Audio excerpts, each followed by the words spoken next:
십자가의 의미라는 주제로 이제 네 번째 시간이고 오늘이 마지막 시간입니다. 우리가 3시간 동안 십자가의 의미가 뭔지, 그 십자가에 담겨 있는 진리가 뭔지 우리가 살펴봤습니다. 단어만 잠깐 언급하고 넘어갈게요. 첫 번째 시간에 십자가에서 내가 얼마나 큰 죄인인지, 죄인이라는 단어가 떠올라야 되는 것이고, 두 번째 시간에는 그만큼 큰 사랑을 받았는지, 사랑이라는 단어가 떠올라야 될 것이고, 어제 세 번째 시간 내가 예수님의 핏값과 맞바꾼 얼마나 큰 가치를 지닌 존귀한 존재인지, 가치 또 존귀한 자라는 그 내용으로 함께 은혜를 깊이 새겼습니다. 오늘 마지막 시간입니다. 십자가의 은혜가 최종적으로 우리의 삶에 어떤 결론을 가져다 주는지에 대한 그 내용으로 그 의미를 살펴보고자 합니다. 그것은 뭐냐면, 나는 이처럼 큰 자유를 얻었습니다. 그럼 오늘은 자유라는 단어가 여러분들 마음 가운데 새겨지는 시간 되면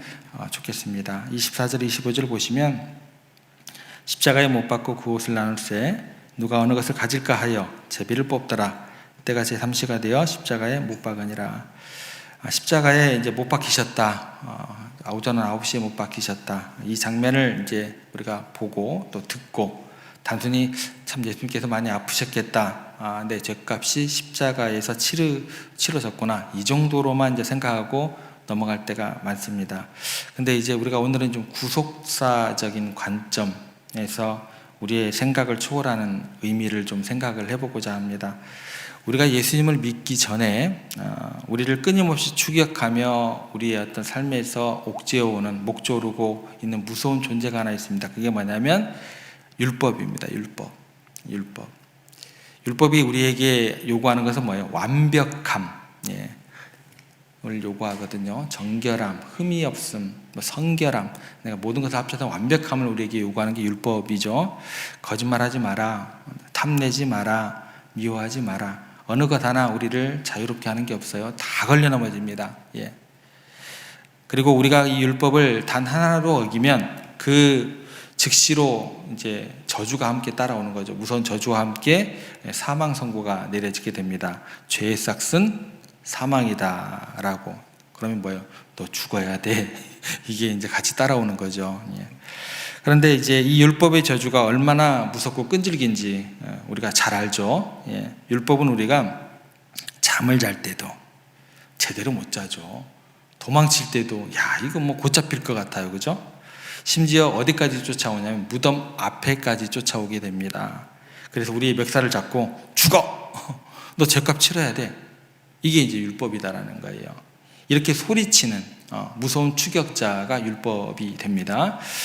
그런데 세상에 어떤 법이든 그 법이 가진 권한이 완벽하게 소멸되는 유일한 순간이 있습니다. 그게 뭐냐면, 아무리 흉악한 연쇄 살인범이다 할지라도 그를 쫓던 경찰관하고 또 뭐 검찰의 수사 권한, 또 재판관의 권한이 즉시로 정지되는 순간이 있어요. 그 순간이 언제일까요? 범죄자가 죽었을 때예요. 뭐 어떤 죄를 저질렀어도 그 순간, 죽는 순간 종료돼 버려요. 법은 죽은 자에게 더 이상 그 어떤 권리도 형벌도 요구할 수 없는 겁니다.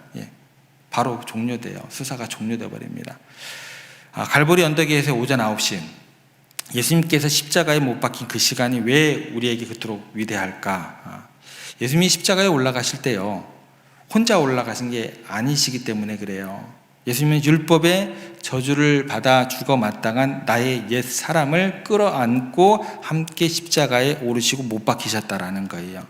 그러니까 로마 군병의 무서운 망치가 예수님의 손을 뚫을 때 우리를 끈질기게 추격하던 그 무서운 율법의 요구도, 거기를 따라 수반하는 사망의 저주도 어떻게 해요? 그 십자가와 함께 꽝 하고 못이 박혀버린 거예요. 예수님의 피를 쏟고 숨을 거두시는 그 순간, 그분 안에 있던 나도 율법에 대해 어떻게 되는 거예요? 완전히 죽은 게 되는 겁니다. 그래서 어떤 일이 벌어지게 돼요? 내가 이미 죽었기 때문에, 법적으로 사형집행이 끝났기 때문에 이제 율법은 더 이상 나를 쫓아와가지고 너 죄인이야, 너 저주받아야 돼, 너 저주받아 죽어 마땅해 라고 소리칠 모든 권리를 상실해 버린 순간이 되는 겁니다. 그러니까 뭐 단순히 아팠다, 뭐 어쩌다 이 정도로 끝나는 게 아니게 되는 거죠. 그래서 십자가는 단순히 내 빚을 갚아준 정도가 아니게 되는 거예요.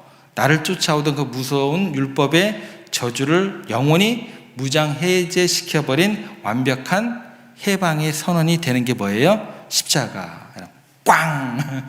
이 소리 가운데 같이 선포가 되었다라고 생각을 하시면 좋겠습니다. 이거를 좀 쉽게 한번 접근을 해볼게요. 제가 어렸을 때 이제 동네 친구들과 골봉을 누비면서 놀았을 때를 좀 떠올려 봅니다. 지금은 이제 아스팔트가 깔려 있지만 옛날에는 다 아스팔트가 없었어요. 맨 흙바닥에 또 귀하집들 참 많았던 때입니다. 장난감도 없죠. 있는 헝겊들 뭉쳐가지고 공을 만들어가지고 발로 툭툭 차며 축구도 하고 그랬었죠. 근데 그렇게 정신없이 놀다 보면 꼭 한 번씩 공이 엉뚱한 데로 날아가게 됩니다. 남의 집 유리창 와장창 깨버리는 사고를 치게 됩니다. 유리창 깨지는 요란 소리가 나면 그 집 아주머니가 혼비백산해가지고 무기를 하나 들고 뛰어나오십니다. 그때 거의 99.9% 그 무기는 빗자루였어요. 왜 그렇게 빗자루가 무기로 그렇게 많이 들고 나오셨는가는 모르겠지만, 어느 놈이야 거기 안 서. 도망치다 미처 피하지 못한 붙잡힌 제가 꽉 붙잡히게 되는 거죠. 너 이놈 자식 이거 어떻게 할 거야. 무섭게 소리치고 이제 저를 붙들고 놓아주지 않습니다. 떨면서 이렇게 얘기를 합니다. 아주머니 좀 놓아주세요. 그럼 제가 뛰어가서 우리 아버지 모시고 올게요. 이제 발이 보이지 않게 놓아주면 이제 뛰어가죠. 헐레벌떡 아버지가 달려오셔서 허리를 굽히시고 사과를 하시죠. 죄송합니다. 우리 애가 너무 사고뭉치라서 큰 실수를 했습니다. 미안합니다. 유리창값 제가 보상하겠습니다. 이제 지갑 열어가지고 아버지가 이제 유리창값을 넉넉하게 지불하고 나면 그 다음에 어떤 일이 벌어져요? 조금 전까지 무섭게 저를 노려보고 놓아주지 않고 멱살을 잡고 흔들었던 그 아주머니가 더 이상 저를 붙잡아둘 아무런 권리가 없는 거예요. 유리창을 깬 사고를 친 거는 저지만 이미 파손된 것에 대한 완벽한 값을 아버지가 다 대신 지불해 주셨기 때문에 그 값이 지불되는 순간 저를 짓누르고 있던 그 아주머니의 소나기에서 저는 풀려나게 되고 그 순간 자유의 몸이 되는 겁니다. 두려운 그 정죄의 자리에서 툴툴 털고 당당하게 걸어 나올 수 있게 되는 겁니다. 이것이 뭐예요? 십자가에서 일어난 위대한 자유의 사건이 되는 거예요. 우리가 세상이라는 골목길을 이리저리 뛰어다니다가 하나님의 율법을 어기다 못해 산산조각 깨뜨리는 경우가 굉장히 많다라는 거예요. 수많은 죄 짓고 사고치고 다니거든요, 저희들이. 그래서 율법의 무서운 저주가 우리의 멱살을 꽉 움켜잡고 너 죄인이야, 너 사망에가 물어내. 어디까지 끌고 가요? 지옥의 문턱까지 끌고 가는 거예요. 그런데 우리가 그 죄값을 지불할 능력이 있어요, 없어요? 없어요. 덜덜덜덜덜 떨고 있는데 하늘 아버지께서 당신의 독생자를 십자가 법정에 세우셨죠. 그리고 예수님의 거룩한 피, 그게 어떤 생명이에요? 창조주의 생명입니다. 창조주의 생명이라는 어마어마한 값을 우리 대신해서 단번에 지불해 주셨다라는 거예요. 이게 완불되는 순간이 언제요? 오전 9시 3시의 시간입니다. 우리의 목을 조르던 율법의 소나기가 스르르르 이제 풀어져 버리게 되는 거죠. 마귀가 잡고 있던 우리의 멱살이 영원히 끊어져 버린 겁니다. 이게 우리 가운데 주어지는 가슴 벅찬 자유가 되는 겁니다. 자, 그런데 여러분 여기서 이제 굉장히 중요한 일이 나와요. 법적으로는 이제 모든 것이 끊어져 버렸어요. 구속할 능력이 없어져 버렸어요. 근데 심각한 현실의 문제가 우리 가운데 일어나게 되더라는 거예요. 법적으로는 구속할 능력이 없어져 버렸는데 십자가에서 우리의 모든 죄값이 지불되었고 율법의 요구가 끝났음에도 불구하고 여러분들 뿐만 아니라 많은 그리스도인들이 여전히 감옥에 갇힌 죄수처럼 살아가게 되더라는 거예요. 이런 일은 왜 일어나는 거예요? 왜 그럴까요? 우리를 공격하는 마귀가요 굉장히 교활하거든요. 우리로 얘기하면 대법원에서 이제 십자가에서 완벽하게 패소를 한 거죠.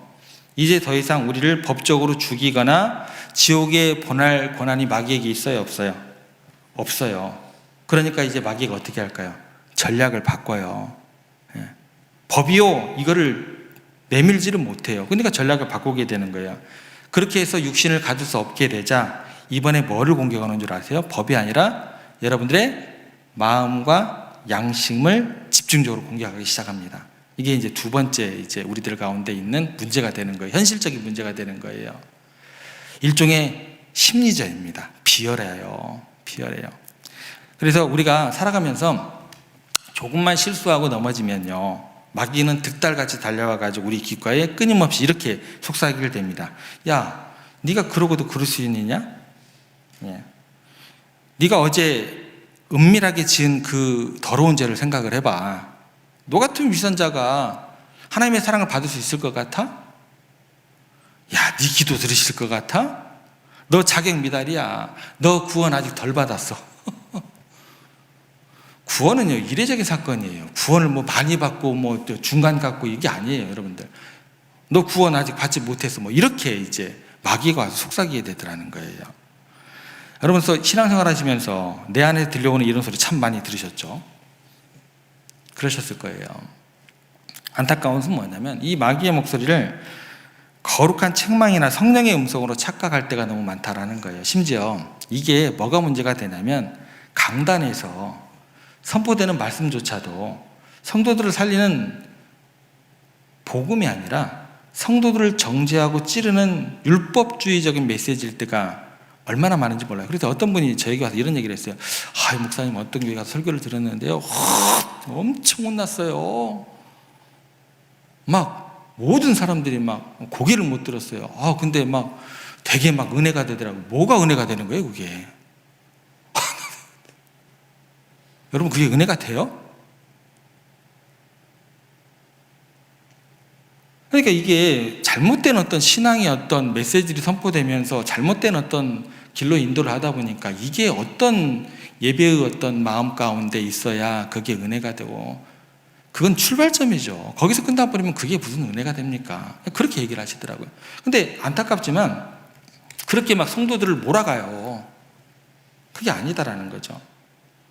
그래서 그 목사님들의 그 의도는 그게 아니죠. 그런데 이제 이런 어떤 참소 속에서 많은 성도들이 스스로 뭐예요? 자기 멱살을 쥐고 막 흔들면서 정죄감에 빠져가지고 막 허우적거리게 되더라는 거예요.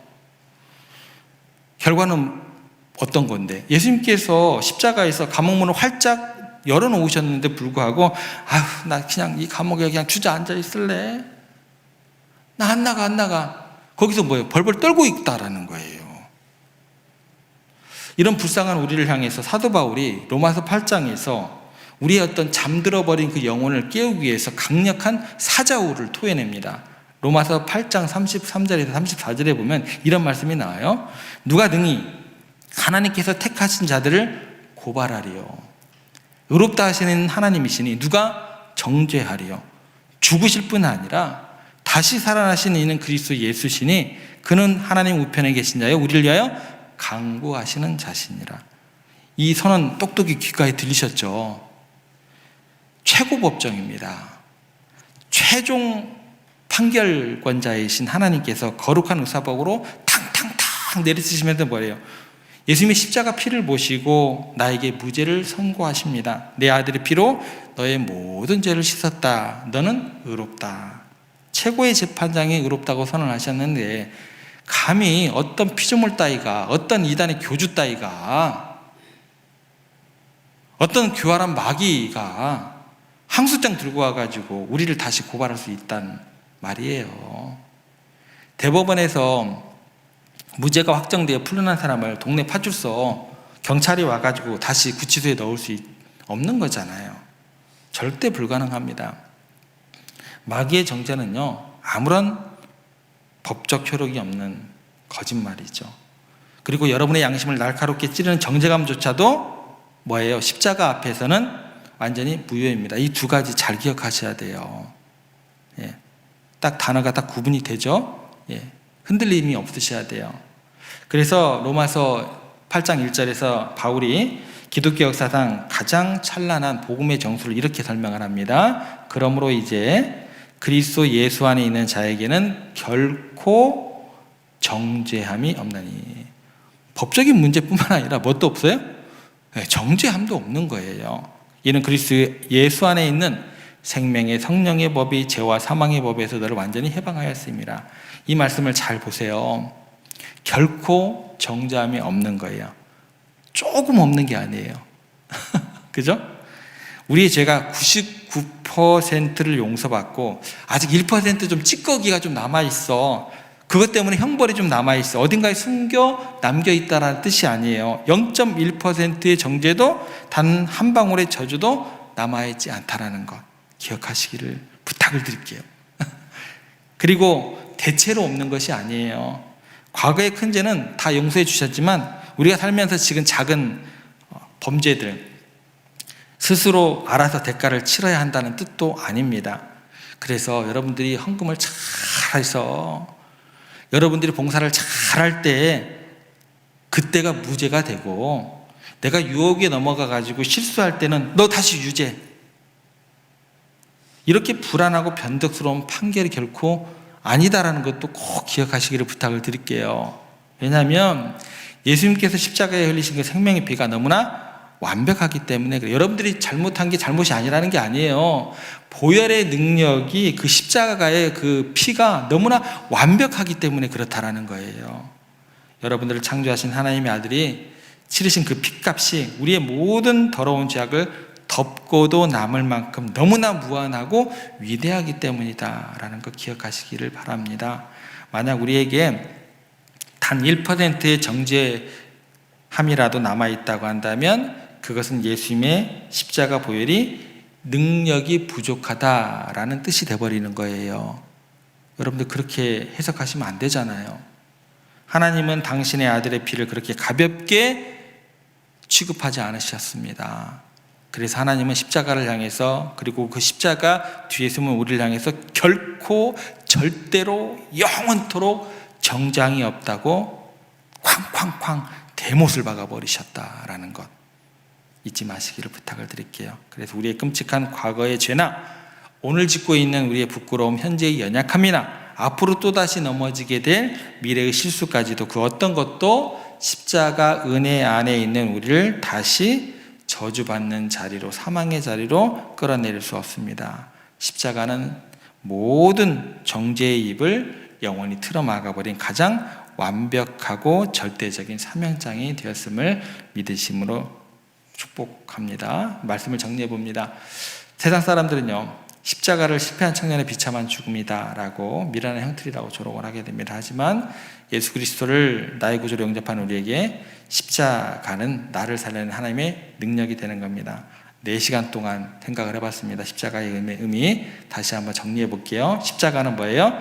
내가 이처럼 큰 죄인임을 또 폭로하면서 내 안에 모든 교만을 부수는 의미가 있고, 두 번째는 뭐예요? 내가 이처럼 큰 사랑을 받는 존재임을 증명하면서 절망한 나를 다시 일으켜 세운다라는 의미가 있습니다. 세 번째는 뭐예요? 십자가는 나에게 예수님의 생명이라는 이처럼 큰 가치를 부여해서 나를 우주에서 가장 존귀한 자로 인치시는 그런 의미가 담겨 있고, 그리고 마지막으로 마침내 십자가는 나를 얽매던 율법과 마귀의 모든 사슬을 끊고 나는 결코 정죄함이 없는 이처럼 큰 자유를 선물 받았습니다 라는 의미가 담겨 있습니다. 단어를 꼭 기억했으면 좋겠고, 이런 엄청난 대가를 지불하고 참된 자유를 얻은 사람들, 이제 우리 스스로 입고 있던 죄수의 옷 훌렁 다 벗어 던지시고 당당한 자유인답게 오늘 또 살아가시기를 부탁을 드릴게요. 과거의 죄책감 끌려다니지 마시고 실수와 연약감 들추어내며 마음의 또 양심을 향해서 거짓된 정죄를 쏟아낼 때 주눅들지 마시고 십자가를 가르치십시오. 물러가라! 내 죄값은 십자가에서 이미 지불되었다. 나는 하나님이 의롭다 선언하신 하나님의 자녀다. 이렇게 선포하시면서 날카로운 손가락질도, 또 여러분을 둘러싼 어려움도, 또 우리를 십자가에 주신 완벽한 자유에서 결코 끊어내릴 수 없음을 그렇게 생각하시면서 십자가를 굳게 붙들고 위대한 승리의 삶을 살아가는 그런 오늘 하루 되시기를, 또 앞으로의 여정 되시기를 주님의 이름으로 축복합니다.